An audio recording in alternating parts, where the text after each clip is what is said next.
Hello, everybody. Happy Wednesday. I hope everyone's doing good. Welcome to the live stream. I have quite a few questions from Instagram. I don't know what happened to my YouTube questions. I don't know if my post just didn't get seen at all. I have no idea, but I put up a post yesterday asking all my YouTube subscribers if they had questions for the live Q&A, and I got zilch, which is very weird. I don't know. YouTube has been pulling weird stuff on me for quite some time now, where they don't push my videos out to people who are subscribed and they unsubscribe people. And I don't know. I'm still here, though. I'm still putting out things here on YouTube, but that's the main reason I started a podcast, is because YouTube really started screwing with me. So, and sign up for my newsletter, because Lord knows, with all the crazy censorship stuff going on, what could happen. But I see you guys coming on into the chat. Welcome to the live stream. It's great to see everybody. I haven't done one of these in a little bit. I wanted to announce quickly before I go into the topic, and then I'm going to answer. I got a bunch of questions from Instagram, and I see a couple questions in the chat already. But I am doing another webinar. It's going to be February the 13th at 4 o'clock Eastern time about building your perfect quantum plate. I did a webinar in January called Building Your Perfect Quantum Day, which really takes you through a day from sunrise all the way to sunset, talks about how to use blue blockers, how to set up your home, and just, for your best health and hormonal health. And so that, if you want to get that, is in the information section. You can download that. It's at www.quantumhealthmasterclass.com. So that one's already done. If you want to download it now, you can do it. And I'm doing another webinar in a couple weeks, just all about the stuff I'm going to talk about today, like food and fasting, just stuff that people, and ketosis and keto, carnivore, and hormone function, just stuff that people are constantly asking me about, and that I didn't get to really dive into major depth on that first webinar. So cool. I know Jacqueline, I talked to her yesterday. She is over in Hungary. I have someone in California, in England, and Missouri. So awesome to have all you guys on here. Thank you for being here. So let me just jump into the first thing, the title of the video. So anyone who wants to watch the replay is like, what? Talk about what you said in the title. Why I'm not eating super high fat anymore. And I want to define that for everyone. So super high fat, I consider that eating like 90% of my food is going to be fat, and then the other 10% is going to be more protein, right? I did that because my hormones went completely south. You guys, a lot of you may not remember that, but that was back in the beginning of 2020. I was really eating super high protein carnivore. I was doing too much fasting. I just really was putting my body under too much stress. And so to fix that, I did go to eat a very high fat carnivore diet, and it worked. I got my cycle back within just a couple weeks. I mean, it was great. But a lot of people have asked me recently, why are you not eating that way anymore? Why are you not doing 200 grams of fat per day and why aren't you doing that? And honestly, the reason is that I don't need to. The reason I've got my hormones, I've got my body responding so well that I don't need to eat a super high fat diet. Now, there were a lot of questions of people are like, what are your macros now? I don't track. I don't count. I eat a bit more intuitively now, but I did sit down and just kind of look through a few days. Like, okay, I did kind of track for a few days to get to the answer to that, because I know a lot of people want to know. And what I tend to do is oscillate between, maybe 70% fat, some days 80% fat. It just really depends on the particular day. And I noticed that it depends on specific times of the month for me as well. Women, we have more of a 28-day cycle. And that first week of the month, I can get away with tons of fasting and going a bit more high protein and not really worrying about the fat grams and eating a ton of fat. And I just don't crave it. I do not like protein sparing modified fasting. I do not like super high protein and cutting fat. I have just seen it really, really be detrimental to hormones for men and women. So not just women, but I've seen it really mess up men. I don't like to do a ton of fasting either. But I think a little bit's okay. I think a little bit of fasting, I think you have to find a balance. So for me, in that first 10 days, I find that I may eat 70% fat, sometimes a little less even. That's when I'm going to hit the fasting. If I'm going to do fasting, it'll happen. I can do a 48-hour, no problem in that time period. Then when it gets towards mid-cycle, I end up eating more fat, and I don't do it on purpose. It's just something that I just do. And it'll go up closer to 80%, maybe sometimes 85%. And then after ovulation for a few days there, I can go back to kind of what days 1 through 10 were like.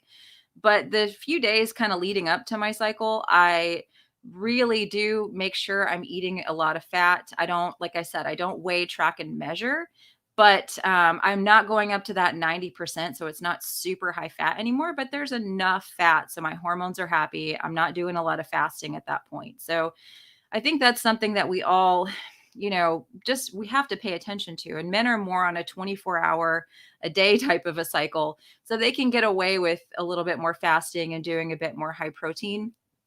But this is just something a lot of people have asked me, why are you not doing this really, really high fat macro anymore? And it's like, just because I just don't really need to. And I'm able to, at this point, eat a lot more, I guess, intuitively.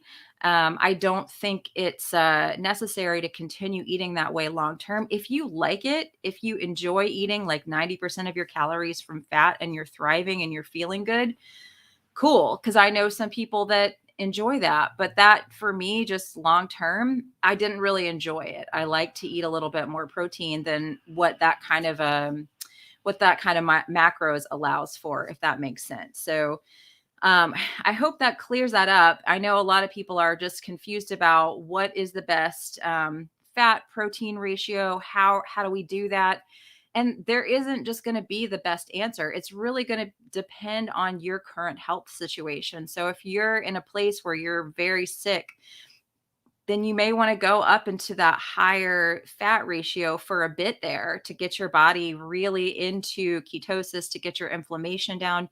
You might want to do that for a while until you start feeling better. But if you're just somebody who wants to optimize, I don't think you need to go that high. I think you can be at 70, 75, 80% fat. And it's something everyone has to play around with to find out what works best for them. Reading some of these comments. Oh, good. I have some of my ladies from my private membership group are on here today. Jacqueline and Natalia. What's up, guys? People from Florida and Texas. And yeah, Amanda says, I'm ready for spring so I can soak up all the sun. Me too. And it's just gloomy and rainy here today. I'm not happy about it, but I've got the window open. I've been outside all morning as much as I can be. So you still, even if it's cloudy, you're still going to get all the benefits of going outside. If you need to, sorry, I just got a little ding on my phone. Just totally threw me off, but you're going to get all the light code that you need if you go outside, even if it's cloudy. So don't let that deter you. I'm going to roll up to the top of the comments because I had one that I saw before I jumped on here. Let's see. Is that it? Okay. Someone wanted, okay, here it is. This is the question. Someone wanted to know about using beef tallow on your skin, on your face in particular. I use beef tallow on my face every day. The one that I use is in the information section. It's Fancy Farm. And you can follow that link. You can make your own though, because I love Fancy Farm. I just don't feel like making my own beef tallow for my skin. I just don't feel like doing it, but it is really, really easy to do. And I think it's a fabulous skincare product. And again, you can make it your own and it's really cheap, but I just buy the Fancy Farm and the link for that is in the information section. That's the only moisturizer that I use on my skin. And I think it's really, really awesome. So let's see about this question here. I started low carb last year with no weight loss on 20 carbs a day, lowered it to 10 carbs, still no weight loss or gain. January, I started carnivore after 31 days, gained 2 pounds. Could it be the fat? So this is what I really want to talk about more and more and more. I want to have these conversations. This is why I want to do this live stream talking about why I don't eat super high fat and what are the best macros. It's not that important. It's not 5 grams, you're going to eat 10 grams and it's going to do this and 20 grams. It's not that important. What is more important is going to be your light environment. And I would not have said that a year ago, but the more and more I study, the more and more I learned that our metabolism is actually programmed through the eye, through the suprachiasmatic nucleus. And you have got to get a strong light signal in your eyes. And the more blue light that you're exposed to, and I put some studies down in the information section, that is going to boost up your cortisol. It's going to boost up your blood glucose. It's going to make you can become insulin resistant if you have a really crappy light environment. So rather than doing this kind of deal with like 20 grams lower to 10, do pure carnivore, I want people to take a step back and look at their overall lifestyle, because that's the one thing I did. I went crazy micromanaging my food, and you can watch it on this channel. You can watch me on this channel a year ago, like weighing and tracking and measuring every little piece of meat, every little piece of fat, and gaining weight. And I was miserable too. I was hungry and I was miserable, tracking and weighing every little gram of fat and every little bit of protein. And it's got to be at a calculator and typing it all into I was freaking exhausted. This is the other reason why I'm doing my webinar on February 13th. There's a link to sign up in the information section. And I did a little pinned comment as well, because I want to help people to eat the right things in order to lose weight, but understand that it's bigger than just like the grams of fat, the grams of protein. There's going to be an optimal range for people. Like I said, I'm not eating 90% fat, 10% protein anymore, but I found a range of, for me, that works. I can bounce between 70, 80, 85. I've even go down to 60 some days, not often, but every now and then I'll have like a bigger, higher protein day.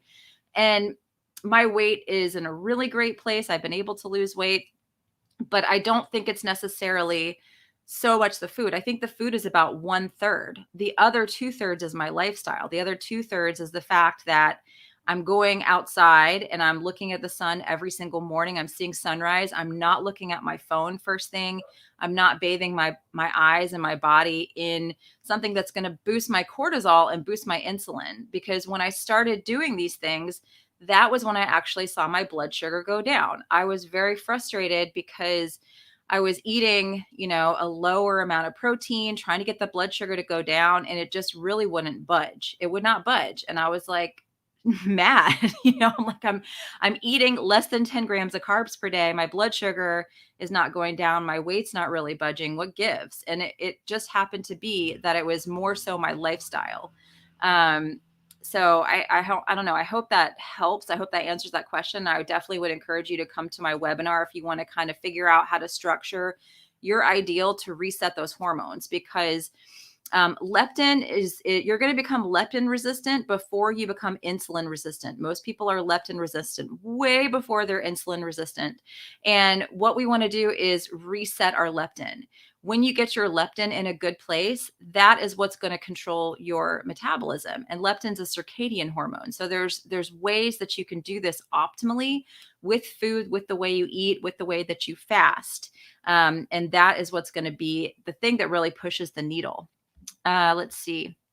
Elizabeth says, do you recommend fasting 24, 48, and up to 72 hours for postmenopausal women, 50 years old? I want to get toned looking. I eat OMAD, fatty carnivore at the moment. Once you're postmenopausal, you can do a lot more fasting than a perimenopausal woman or a cycling woman. You still go by a little bit of a rhythm. You have a rhythm, but it is not like that 28-day where you've got ovulation, you've got your cycle, you have all those things. So your hormones are a little bit more stable. But I don't necessarily recommend doing a ton of fasting if you want to get toned, because you can lose muscle if you do too much fasting. So what I would rather someone do is, eat that breakfast in the morning, maybe eat a second meal early in the afternoon, and then fast until the next morning. But eat enough protein, eat enough food so that your body can actually build muscle.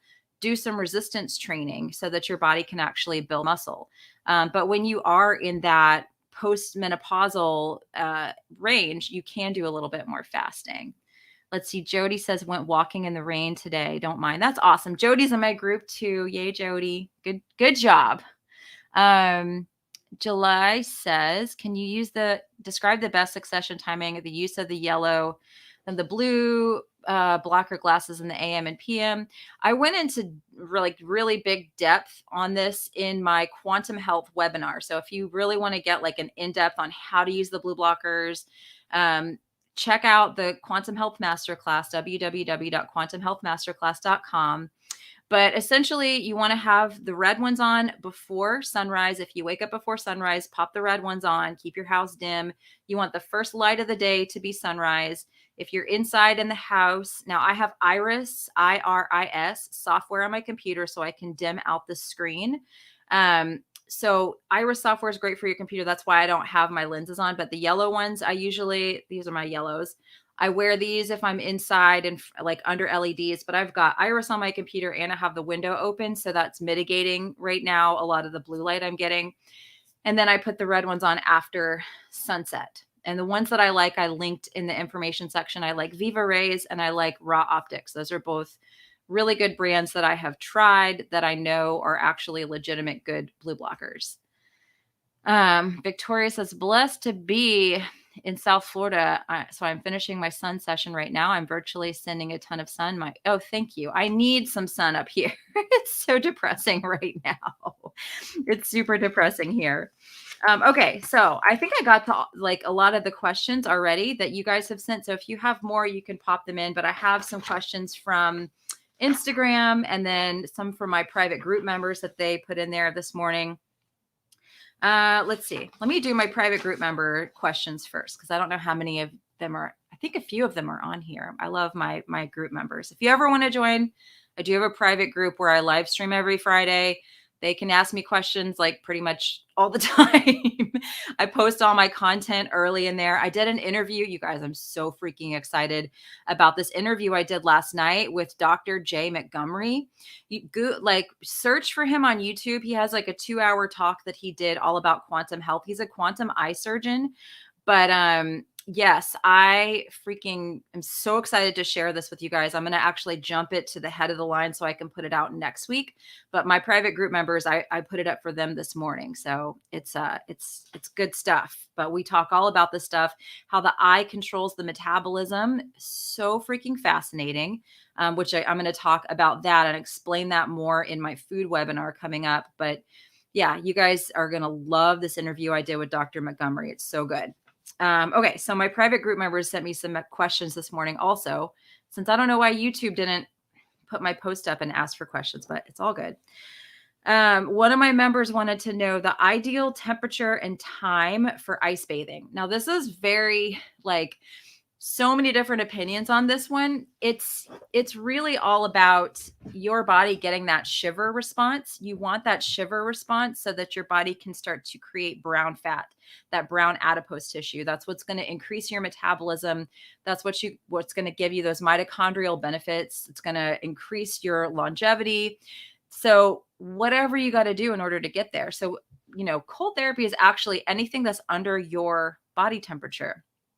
So when I started off with cold plunging, my water was right around 60 degrees, and you don't want to push yourself into it too quickly. I know I interviewed Adrienne Jezik on the channel a few weeks ago, and she's like, no, I put everybody in at 35 degrees. I personally wouldn't do that. And also, if you have a lot of inflammation, if your CRP, your C-reactive protein is high, you don't want to put yourself under too much stress. If your CRP is high, you don't want to do a lot of fasting.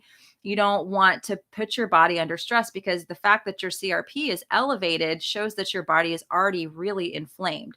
So you want to take things slowly. You really want to go slowly, especially with cold therapy. So, if you're someone who's already inflamed or you already have a high stress load, I would say do 60 degrees and then see, if you can stay in there for 5 minutes, cool. Eventually, you want to try to decrease the water temperature. I finally was able to get my water down to about 35, and I don't really think there's a need to go colder than 35 degrees. Some people go, 30 degrees, but I've seen people kind of burn their skin at 30 degrees. So you got to be careful with that too. But 35 degrees is where I have gotten down to, but it took me about 2 months to get there, very gradually. So, Jack Cruz says his ideal, what he has people to do is 55 degrees for 20 minutes. So you could try that. I find some people, if they're in that cold water for 20 minutes, it really boosts their stress response too much. It's too much for them. I tend to do better with these short bursts, 5 minutes. So that's basically what I did. I started at 60 degrees, 5 minutes. Gradually, I got the water down over 2 months to 35 degrees. And what I usually do when I cold plunge is about 35 degrees for anywhere from 3 to 5 minutes. Typically, 5 minutes is what I do. There's guided meditations that you can listen to. There's all kinds of things, but I don't think there's a really big need for people to stay in like a super, super long time. So I hope that that answers that question. Let's see. Bumblebee has some great recipes for beef tallow body products. Oh, cool. Awesome. So that's a great resource. Thanks, Angela. Kylie says, I eat fatty meat, but still seem to wake at night feeling anxious. Glucose is fine. So not sure if it's a stress response, raising my cortisol. What do you eat at your last meal to not mess up your sleep? So I eat my last meal before sunset. And typically my last meal is seafood. I do eat a good amount of seafood now. I didn't before. But my first meal, because this is one of the questions that people sent in, like, what's a day of eating look like for you? And I know I need to do a video. I've been so bad about filming videos, guys. Like, my life has just been so full. It's tough for me to bring a camera around all day and like film like everything I'm eating and cooking. I want to do it. I've just been really bad about it. So basically every morning I will eat my breakfast casserole with sometimes with some salmon roast. Sometimes I just put a little pat of butter on it, but I usually have that. I've also been doing some warm water with apple cider vinegar. I was doing the chocolate salt LMNT every morning. But I did a hair tissue mineral analysis, and the LMNT, the ratios in those packets, they have 1,000 milligrams of sodium and 200 milligrams of potassium. That ratio was not working for me, and it pushed my sodium up way, way, way too high. And so I had to stop doing LMNT for a little bit. I still have a ton of it, and I love it, but it's too much sodium compared to potassium. So I'm having to supplement a little extra potassium right now to get my ratios correct. Because I was starting to have the thing where I was peeing all night and I was like, oh, this is my freaking sodium. And then the hair test confirmed it. So if you have excess urination, sometimes it's literally just that you have too much sodium. And I'm a salt sensitive person. So my morning is usually apple cider vinegar, a little bit in warm water, because I go outside and it's 30 degrees barefoot on my front yard. And I do like to have something warm to sip on. And then I'll have my breakfast casserole. The recipe for that is here on the channel. And then sometimes, around lunchtime, I might have a little bit of broth with some butter in it. Then I do have dinner, usually around 4 o'clock, 5 o'clock. It's usually salmon. It's usually a meat, and I might have some fat. Well, I will have some fat with it, like butter with it. I do olive oil every now and then. Like, I find a really good high quality olive oil. Typically don't eat a lot of vegetables, but if I've cooked a little bit for my family, I might have a little bit of vegetable. I might have a little bit of avocado. It just depends on the day. But a lot of days it's really just like meat and fat for dinner. I just like to keep it really simple. I don't feel the need to like have a ton of variety, honestly. I just don't. But if your cortisol is messed up and you're feeling anxious, then it's really just important that you're looking at your overall day, because we are looking too much at food. Like, one of the questions on here was like keto, carnivore, and hormones. Okay, you need to look at your life. If your hormones are messed up, yes, you need to make sure that you're eating enough fat, because I think that a lot of people go to carnivore or keto and they go into this high protein thing. And I think that's a terrible, terrible idea.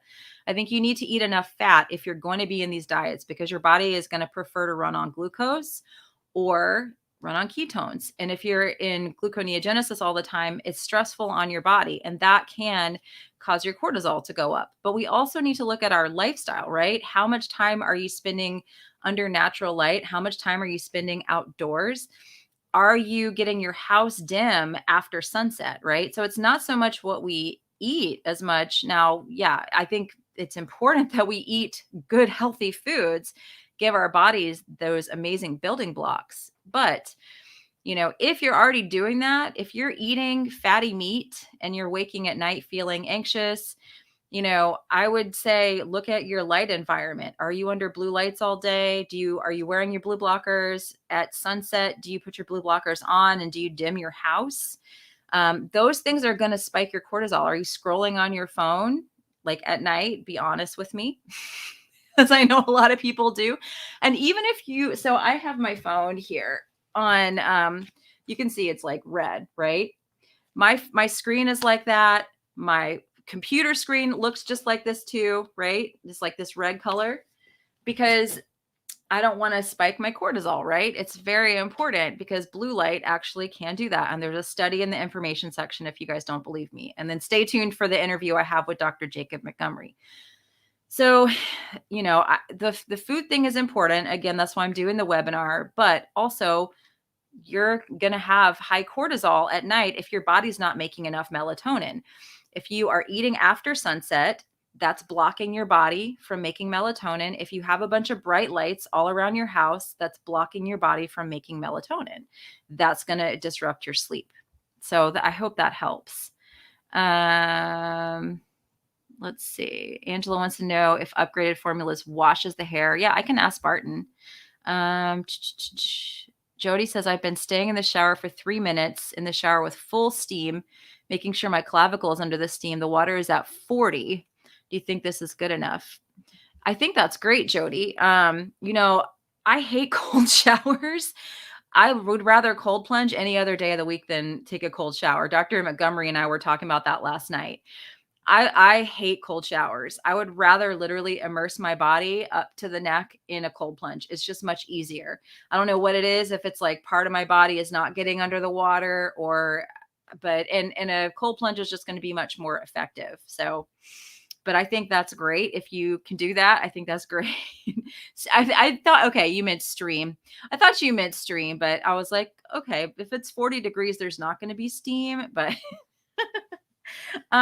let's see. Angela wants to know if I'm still, if I try to stay in ketosis. Not all the time. I do aim to come out of ketosis probably once a week or so. And I do that because it's wintertime right now. I'm not doing carbs. I'll just do that with more protein. So you can get yourself out of ketosis easily if you eat more protein. So I don't try to stay in ketosis 24 hours a day, 7 days a week, because I do think that being able to go back and forth between glucose burning and burning ketones, for me, I just feel my best. I did an interview with Dr. Al Dannenberg. That'll be up in a few weeks, where we talk about this topic of metabolic flexibility. Now, he does it differently. He'll do like fruits. I'm not eating fruit in the winter. I'm not eating carbs in the winter because there's no fruit. I'm in Georgia. There's no fruit on any trees here. Like ancestrally, that just doesn't make sense. That doesn't grow here right now. So I'm not going to eat that right now. This summer, the days that I'm trying to come out of ketosis, I may try that. I'm not, saying that I would never eat those things. I'm just saying right now in February, it's not growing. So it just doesn't make sense. Let's see. What is the cause of waking up to go to the bathroom and waking up being thirsty on carnivore? I mean, it could be too much salt. A lot of time, and that makes me, I'm going to take a little sip of water. It's electrolyte imbalance is huge. One thing that a lot of people don't pay attention to, and it's a huge mistake, and I have a whole section on electrolytes in my quantum health webinar that or my Building Your Perfect Quantum Plate webinar. I'm doing a whole section on hydration. I'm going to talk about how I make this. This is structured water. It's not just regular water. It's H3O. It has a negative charge. And a lot of people don't pay attention to their hydration on carnivore. And it's not just drinking water. If you're drinking water, dead water with no minerals in it, you're washing away the minerals out of your own body. It's not going to actually be as hydrating as people say. Oh, drink a gallon of water. Don't drink a gallon of water. Not a good idea. You're washing away the minerals that actually are in your body when you're over drinking water like that. I don't have a specific amount of water that I drink per day. I just drink when I'm thirsty. I'm probably a little thirsty because I'm in front of a screen. I'm around some electronics. That does tend to dehydrate you. So that's my other question. If you're waking up thirsty a lot, do you have a ton of electronics in your bedroom? Are you sleeping with your phone next to your head? Is your phone plugged in? I have this EMF meter. I just got it. This is a new one. It's the, what is this one called? I'm taking another course right now. It's the Trifield. Okay. So this is my new EMF meter. It's a, TF2 Trifield EMF meter. So I'll make some videos on this when I get it up and going. But if you understand how water inside the body works, it's called easy water. It's like this gel inside of your body. When your body is exposed to a ton of stressful things, that's going to dehydrate your body. That's going to take down that easy water. Okay. So if you have a ton of electronics around you, that has been actually scientifically shown to take 15% of your water and dump it. Okay. So one of the things that we do, and this is all in my quantum health webinar, I unplug everything in the bedroom at night. There's no electronics on. I have a kill switch for Wi-Fi. I actually turn off a couple circuit breakers so there's like no power going into the bedroom. I've used my meter to go around the room to make sure there's no EMFs, because that's been huge in me staying hydrated. When you go on keto or carnivore, you're just not going to hang on to your water as well. You're not going to hang on to your minerals as well. So number one, that's very important. No one talks about that. Nobody talks about that kind of stuff because it's woo-woo, but there's actually science. If you read The Fourth Phase of Water by Gerald Pollack, he talks all about this. There's a lot of science to back it up. When I drink water, this is Mountain Valley spring water that we get delivered. I put in Quinton minerals, and then I also will put a hydrogen tab. Now, I just got a new device, and somebody on Instagram wanted to know what the hell I had. But it's this thing. I don't have a link for it. It's an analemma wand. Okay. So now I have this wand that I use to stir my water for 10 to 15 seconds that structures my water. I also put like a red light on top of it and structure the water that way. And what that does is it gives my water an electric charge. So what causes inflammation in our body is that we have lost our electric charge. Our cells are made of protons, neutrons, and electrons. What happens when we have gained weight, what happens when we have gotten disease, is that we have accumulated too many protons, not enough electrons. So what we want to think about, just as an overall picture of health, now food is electrons too, right? But is gathering electrons. We gather electrons through hydration. We gather electrons through sunlight, being on our skin, through grounding, through being outdoors in nature, through nasal breathing. There's and red light water. I mean, red light also on your body. So there's red light all the time. A lot of people are like, I can't afford a red light panel. Just go outside, expose as much of your skin as possible. You're getting free red light therapy. And then if you're in doubt about your hydration status, like I mentioned earlier, get a hair tissue mineral analysis from Upgraded Formulas. The link to that is in my quantum health guide. It's in the information section, but that's a great way if you just really can't figure out your electrolytes, is to do a hair test and do a consultation too, and see what your mineral status is.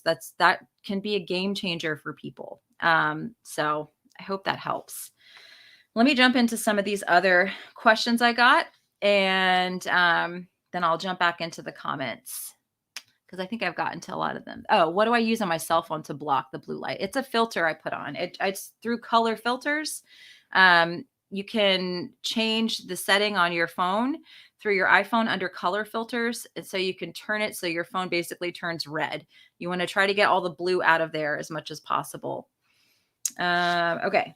So one of the questions that I got, let's see. Oh, Angela, I use Quinton minerals, and you can just use a red light to make structured water, but I wanted to get a wand because Carrie Bennett, Carrie B Wellness, she's one of my teachers.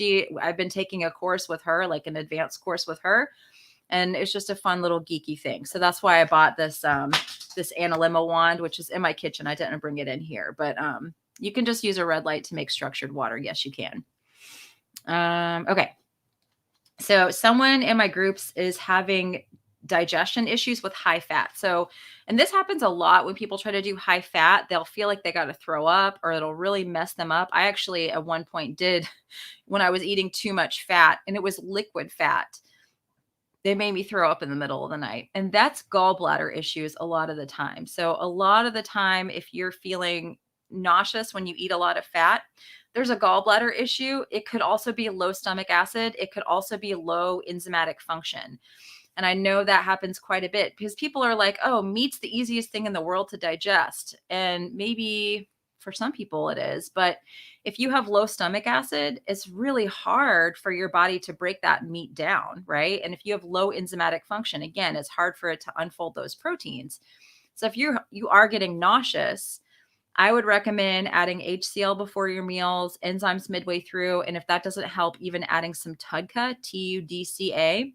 I have linked in the info section the enzymes and the HCl I use. I don't have a brand of TUDCA that I like, so just try to find a good one, a reputable brand. But that can be helpful as well. But a lot of times, if you're nauseous after eating a lot of fat, that means you have a gallbladder issue. You might even want to think about doing a gallbladder flush. Don't let them take your gallbladder out. Don't do that. You can repair it, but that's really what that means. One of my members wanted to say she still has trouble eating first thing in the morning. I think this is also, and I'm just guessing, but it could be also a stomach acid issue. So you could try kind of doing what I'm doing, which is drinking a little bit of warm water with apple cider vinegar before you eat. You could also try to take HCl before your meals. So anything to get that stomach acid up might make eating in the morning a little bit easier. But it is something, I know this person's been trying at it for a while because she just tries really hard and she's been working on herself really, really hard. But it is a little bit of an adjustment when you first start eating in the morning. It does take a little bit of time for your body to get used to it if you've been intermittent fasting for years and years and years.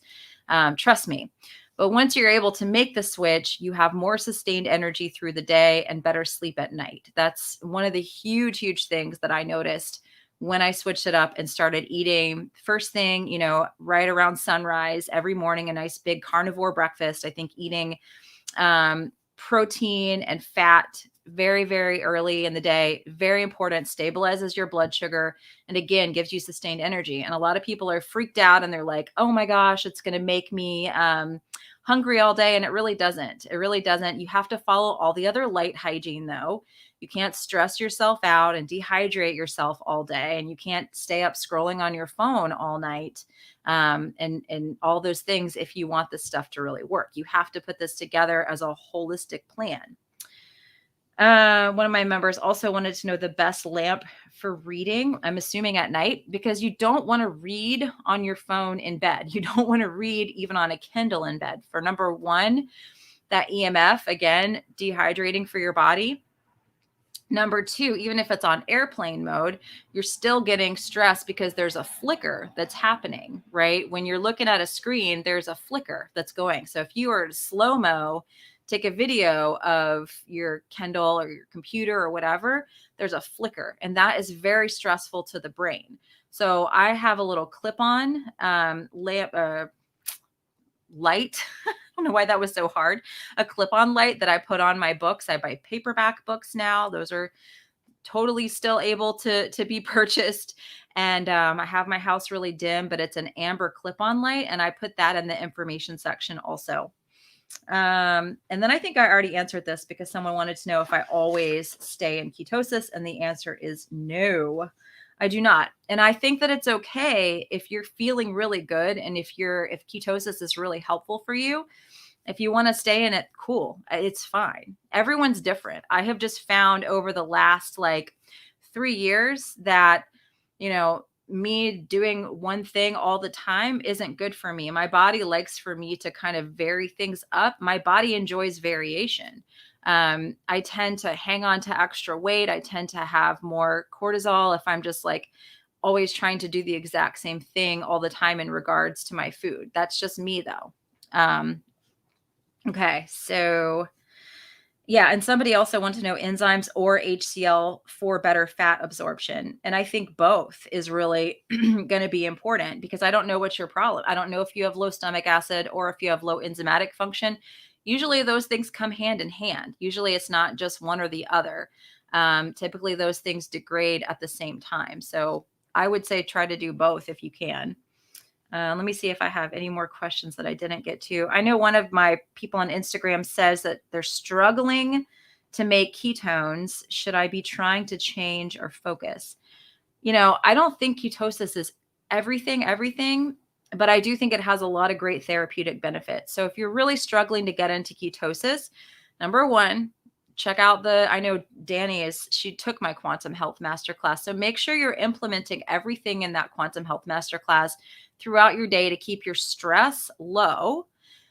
With the food, you can try to go up to really high fat and low protein, not low protein. I don't like low protein, but I would say, 85, 90% of your calories from fat and then 10, 15% from protein. Do that. Don't do a ton of fasting. Don't stress your body out. Sometimes if your body has a lot of cortisol or you're too stressed out, you cannot get into ketosis, but try that. Try those ratios and see if that helps you to actually get into ketosis. And then if that still isn't working, then take your focus off of that and go more onto your lifestyle. Because if you're always freaking out, micromanaging your food constantly, it's going to drive you crazy and it's not going to work in the end. At the end of the day, it's just not going to work.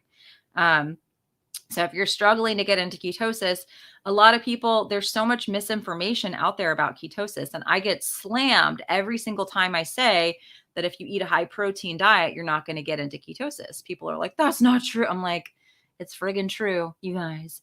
Even Bart K was talking about it the other day. And he was not in that camp for a long time, but he was talking about it on his channel for the other day. And I was like, okay, so it's more accepted now that if you eat super high protein, even without carbs, you're not going to get into ketosis. So that is something you got to take into consideration. And someone wanted to know about, and then I'll get back into the chat on my Instagram, daylight savings time and circadian rhythm. So it's not really that big of a deal. If you're already living by the sun, what's the difference of what your phone says of what time it is? Right now the sun is coming up. It's gradually been coming up a little bit earlier and earlier. Now it's coming up around 7:30. I think in December, like before the solstice, it wasn't coming up until like 7:45.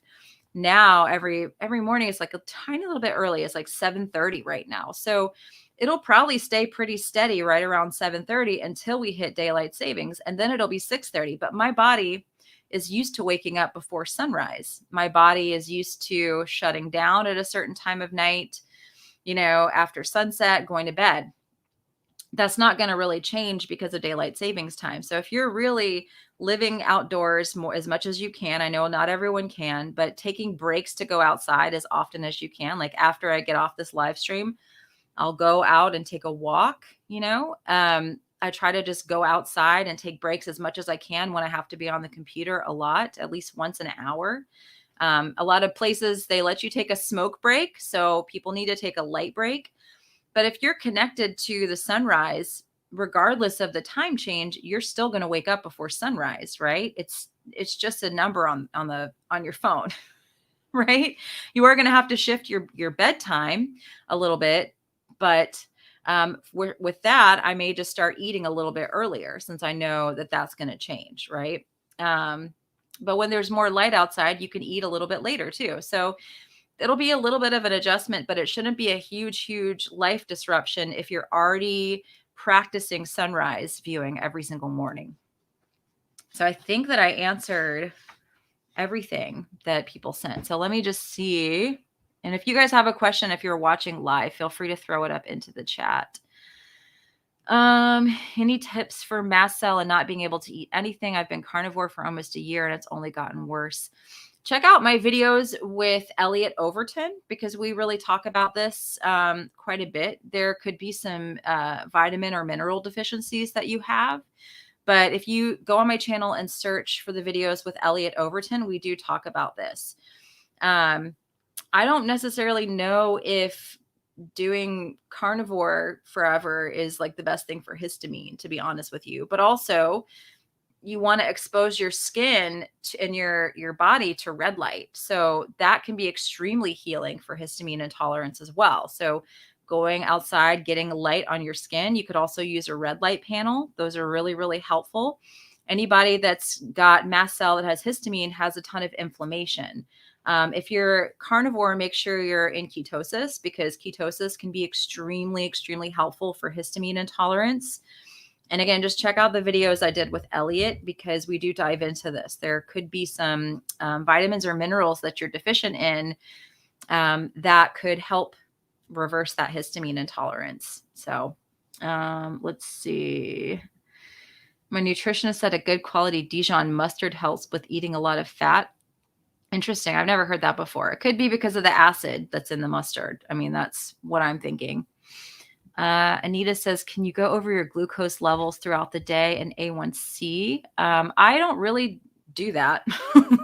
I refuse to wear a CGM because I don't want Bluetooth blasting my body all the time. I have a CGM here under my desk, and I'm not going to be putting it on anytime soon, because I do not want to put Bluetooth on my body, because that's going to stress my body out. So I don't want to do that. But when I do check my blood glucose, it's typically in the 70s. That's usually where it's at. I don't do it every day. I might do it once a week if I feel like it, but the only time I will check my blood glucose is if I'm not really feeling that great, or if I'm just like, I'm kind of curious, which is not very often. I used to test constantly all the time, but now it's just like, every time I do, it's pretty much in the 70s. It's usually like a 77 every single time I check it. If it's after cold therapy, because I have tested it after cold therapy, it might go down to like 60, right? I've seen it go to 59 after a cold plunge. Because when you cold plunge, it actually takes all the glucose out of your body. So it depletes your glycogen when you do cold plunging. But my A1C, I haven't checked that since last year. The last time I checked it, I think it was like a 4 something. I want to say maybe like a 4.5 or something like that. It was low ish. But yeah, you don't want your A1C. I think A1C over a 5.0 is not really that great. I think A1C should be under a 5.0. Everyone's glucose is going to be a little bit different, right? For me, when I was doing, when I wasn't paying attention to my light environment, I was really frustrated. It didn't matter the macros that I chose, high protein, high fat. It just didn't matter. I was still having glucose in the 90s and low 100s all the time. And I couldn't get that number to budge. It was literally when I started changing my light environment, wearing blue blockers at appropriate times, going outside, making sure my home has the proper bulbs in it, keeping it dim at the right times. That's when I actually saw my blood glucose go down. And everyone's like, that's crazy. But that is literally true. I've tried for years to get it to go down. So you really can create insulin resistance if you have a bad light environment. Let's see. Angela says, can you really see and read with an amber light? Yes. It's really easy. Just clip it on your book. The light comes, it shines on the page. I always have my red blue blockers on. It's very, very easy to read. Oh, thank you. You've been a big help to me for years. Thank you. I appreciate that. I really, really do. Let's see. Rob says, second week, 1-to-1 fat protein, but energy level super low. I'm taking electrolyte powder and salt to taste. Any recommendations for increasing energy? Well, I mean, it's hard to know, because just based on that, it could also be that you don't have enough fat, that ratio isn't necessarily enough for you. And also, if you're adapting, if you've come from eating some carbohydrates and now you're trying to not eat carbohydrates, there's an adaptation period where you are going to feel tired, where your cortisol is going to be a little elevated for probably 3 weeks or so. I mean, it does take some time for your body to adapt and for your energy to transfer over. I don't know that people talk about that as much anymore, because a lot of us that do keto, carnivore, or low carb, we've just been doing it for so long. Like, I can go forever and not eat a carb and feel fine, like, because my body is just really, really adapted to it. But if you talk to some of the like pro-metabolic people, or people, that are all obsessed with eating carbs and sugar, they're going to be like, keto carnivore is stressful. It's stressful. It is stressful when you first adapt over. But once you adapt over, your body adapts. Our bodies are always trying to adapt all the time. So if you're already doing electrolytes and you're doing salts, other things you can do to increase energy, spend more time outdoors. Maybe some red light therapy, cold therapy can help also to increase your energy. And you don't have to plunge. You can just go outside with no coat on. That's a great way to boost your energy. What we want to think about, again, I talked about this earlier, is the fact that we want to be gathering electrons when we're getting bigger, right? We're losing energy. People who are overweight, it's not that they have too much energy on their bodies. They don't have enough energy. They're losing energy. When a cell is dying, it swells, it gets bigger, right?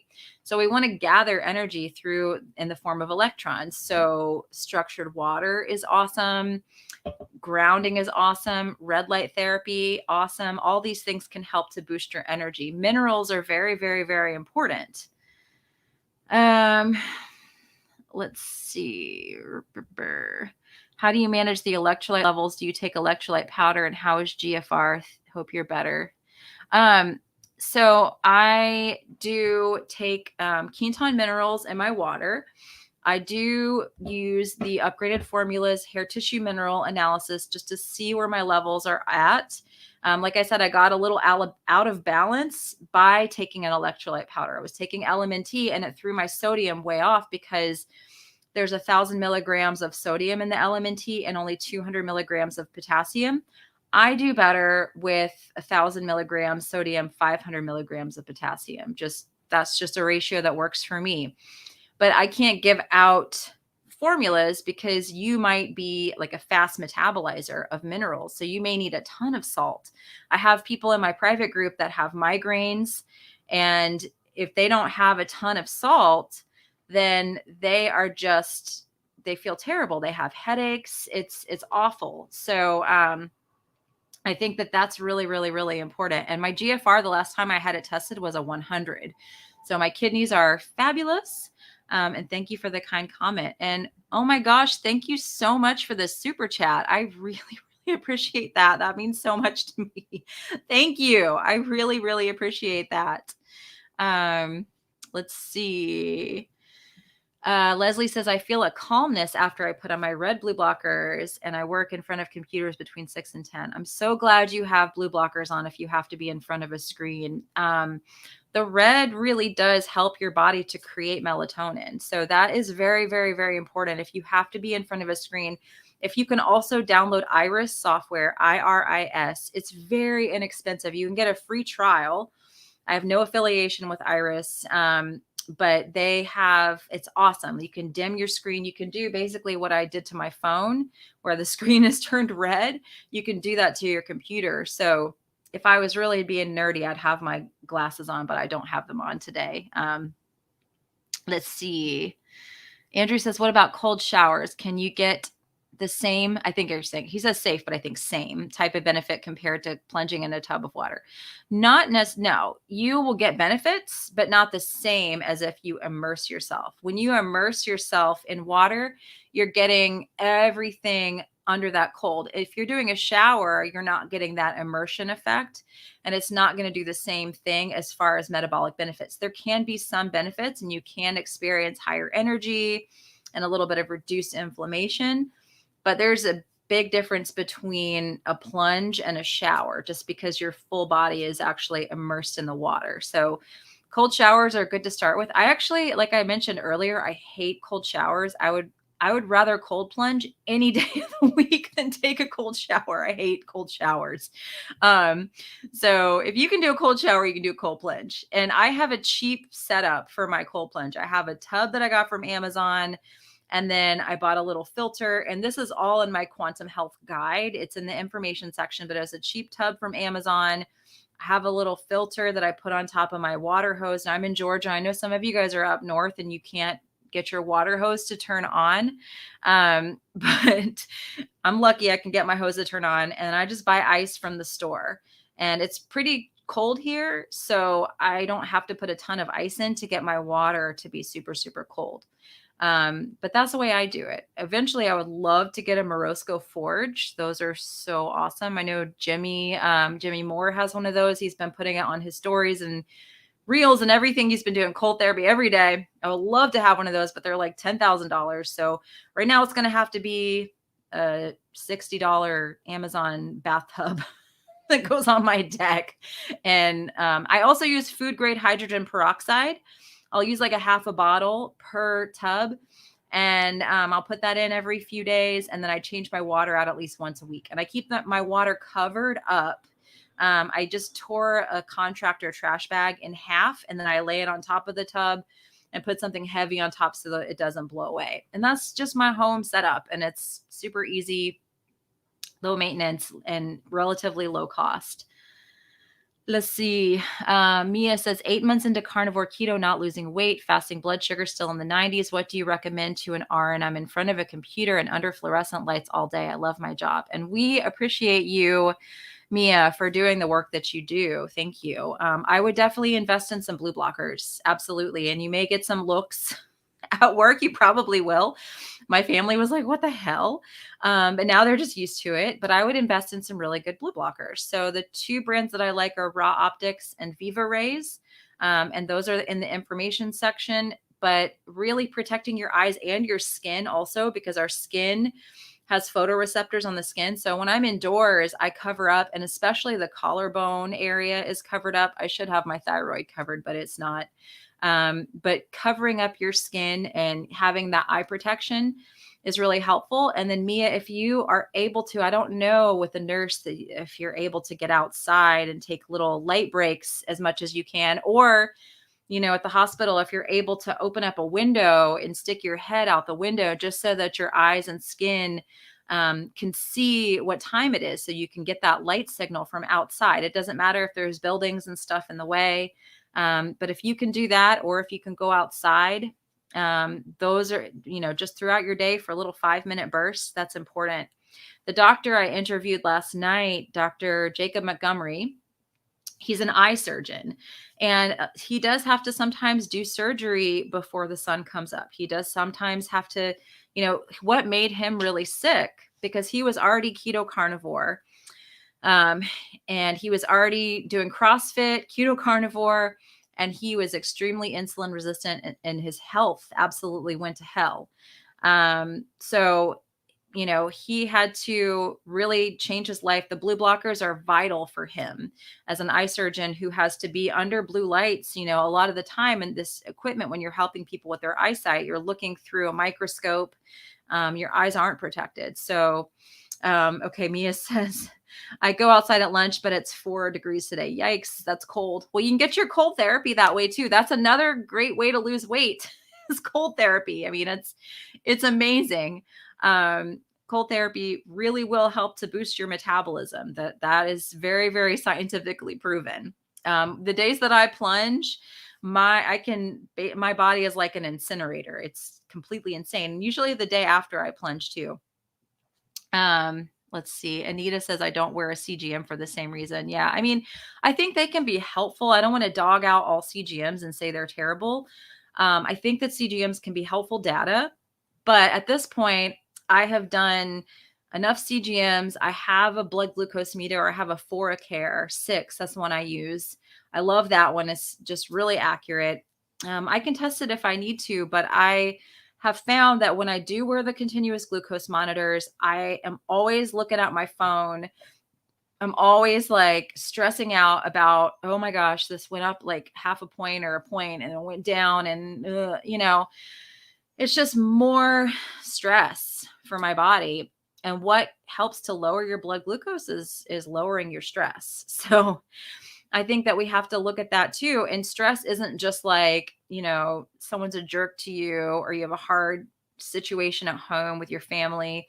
Stress, again, is being around a lot of EMF. Stress is being around a lot of fluorescence, a lot of LEDs, not getting outside, not getting actual sun on your skin. That's stress. And so we have to look at it as a whole, and not just, someone was a jerk to me.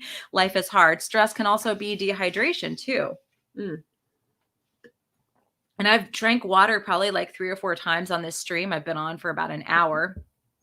If y'all have any final questions, go ahead and throw them up, because I am going to go and get some outdoor time. I've been talking about it for a freaking hour, so I need to go and actually do it. But I have been drinking my structured water throughout this, because I know this is electrically charged water. I know that I am draining my body battery, because our body is a battery. If you want to understand how that works, there's a book called The Body Electric, and he actually explains how our body is built on a DC electric current. And so, I am draining my body battery by doing all the stuff on the electronics right now. So that's why I'm drinking a little bit more water than I typically would. How do you make the live water using a red light device? So I have a little EMR tech, and there's a link for that in the information section. But I just basically put the device on top of the water. So I'll take my jar of water. I have a couple of 32-ounce jars, just because I like to keep the water pre-made for myself. And once you structure it, it'll stay that way for a week or so. It's not like you have to do it again and again. It'll stay that way for a week. But I have the Mountain Valley spring water that we have. We get that delivered in 5-gallon glass jugs. Put that in a 32-ounce jar. Put in 1 ampule of Quinton minerals. And that's also in the Quantum Health Guide, if you want to know that. Those are the minerals that I use. They're seawater minerals. Then I will put the red light on top of that jar for 20, 30 minutes. And then then it's done. And then I did buy the Analemma. It's Analemma, because my friend Carrie told me to buy it. I might try to interview the owner of this company, because he talks about structured water, and it's really, really fascinating. But that's like a geeky thing I bought. I don't think it's necessary. It's just something that I was like, oh, that sounds like fun. But yeah, that's how I structure my water. And then a lot of times I'll pop in a hydrogen tablet as well when I drink it. Hydrogen is like a natural antioxidant. So that's, I don't think you need to eat a bunch of like fruits and vegetables for your antioxidants. But yeah, Jody says, do you still use the H2O tabs? Yeah, I use the hydrogen tabs every day still. Probably like 3 times a day I'll use a hydrogen tab. So yeah. Any other questions? Yeah, Jody. Oh, just never mind. Yeah. Any other questions, guys? Let's see. What advice do you have for a total night owl to phase into watching the sunrise? I feel like I'm a vampire, and asking me to watch a sunrise is totally out of my wheelhouse. Well, it just starts on the night before. So it's really, really, really important to look at your lifestyle the night before. So number 1, I would say don't eat anything after sunset. That's very important. So a lot of time, if you're a night owl, you might be snacking or eating a late dinner. I see that a lot. When you eat after sunset, you are eliciting a cortisol response. Cortisol is going to oppose melatonin. So anything that you're going to do to boost that cortisol up, you're going to oppose melatonin. Your body's not going to make melatonin. You're not going to go to bed. So that's 1, don't eat after sunset. Number 2, dim your house. Keep everything nice and dim. Use incandescents, use blue blockers. Don't scroll on your phone. Don't watch a ton of TV. Like, I have a strict no electronics after 8 p.m., no TV, Wi-Fi goes off, everything off here at 8 o'clock. I might read with my little amber light. I like to read to my daughter. We read together. But yeah, that's a strict thing. So if you're a night owl, you have to start changing your night routine. You want to start sleeping, because sleeping is so, so, so important for our body's ability to repair and to heal and to lose weight, to heal completely, because melatonin is an antioxidant. Melatonin is what allows your body to heal and repair while you're sleeping. So I've heard people recommend taking melatonin when they get COVID, which I think it actually can be helpful when you have COVID, but you don't want to stay on it, because melatonin is just such a powerful antioxidant. So you want to be sleeping, and you want to get that deep sleep. Deep sleep, usually that first deep sleep wave will start at about 9 o'clock. So my goal every night is to be in bed at like 9 o'clock. Very, very important for me because I want to hit that first sleep cycle of deep sleep. That's when your body actually does that deep repair work. And then the REM sleep happens later, like usually after 3 a.m. for most people. So to get into the habit of sunrise, you have to get your evening the night before correct. Because if you're not getting enough sleep, your body's not going to want to get up for sunrise because you're going to be sleep deprived. So that's important. I hope that helps. I don't know if you're already doing all that stuff, but somewhere to start. What dose is the hydrogen tabs? I'm not sure. It's the one that I use is in my quantum health guide, which is in the information section below this video. And you can pull it up and go to the website. I just buy a bottle of hydrogen tabs and I just put one in. Let's see. Does the water taste differently? Does it have to be spring water? It doesn't necessarily have to be spring water. I would recommend though filtered water for sure, because regular water, someone I think asked, can you use tap water? I would not, because tap water typically has a lot of fluoride in it, which is going to oppose iodine. It's going to have a lot of chemicals. It's going to have a lot of just junk in it. Tap water is not good. So I recommend people at least have a filter. Water and Wellness. There is a link in that to that website. That's where I get my Quinton minerals and my hydrogen tabs. Water and Wellness has a good water filter. My discount code over there is Yogi in all caps, but I recommend, that's one thing I think people should invest in, not necessarily to get water delivery the way we do here, but I live in the city of Atlanta that you couldn't pay me to drink the tap water. Like, hail to the no, I'm not drinking the tap water here in the city. So that's just something that we do for our family.